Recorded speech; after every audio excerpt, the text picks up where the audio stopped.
पहलगाम हल्ल्यानंतर जम्मू काश्मीरमध्ये अडकलेल्या 75 पर्यटकांची पहिली तुकडी मुंबईमध्ये परतलेली आहे। विशेष विमानानं पर्यटक मुंबईमध्ये पोहोचलेत। मुंबई विमानतळावर त्यांचं स्वागत करण्यात आलं। उर्वरित पर्यटक लवकरच मुंबईत परतणार आहेत।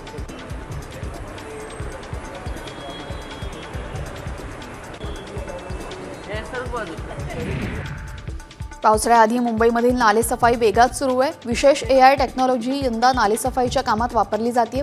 या कामांची मनपा प्रशासक गगराणी पाहणी करतायत। 31 मे पर्यंत नालेसफाई पूर्ण होईल असा विश्वास त्यांनी व्यक्त केला। तर 30% नालेसफाई पूर्ण झालेली आहे।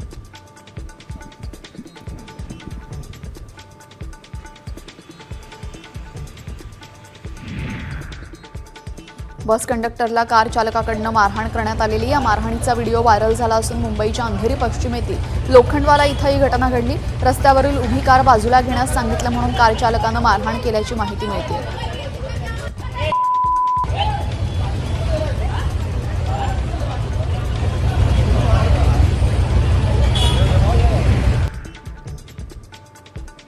अंधेरीमध्ये पश्चिमेकडील एका इमारतीचं 3ऱ्या मजल्यावरील घराचे छत कोसळले।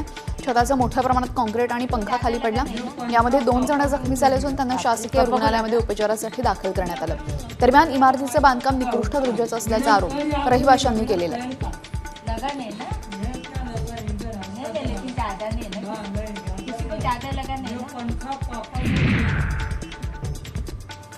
महापालिकेतर्फे घाटकोपर पश्चिम इथं पाणीपुरवठा विषयक विविध कामं प्रस्तावित असून ती कामं येत्या शनिवारी हाती घेण्यात येणार आहेत। संबंधित कामं 26 एप्रिल रोजी सकाळी 10 ते 27 एप्रिल रोजी 10 पर्यंत सुरू राहणार। यासाठी महापालिकेच्या N आणि L विभागामधील काही भागांचा पाणीपुरवठा संबंधित कालावधीसाठी बंद ठेवण्यात येईल।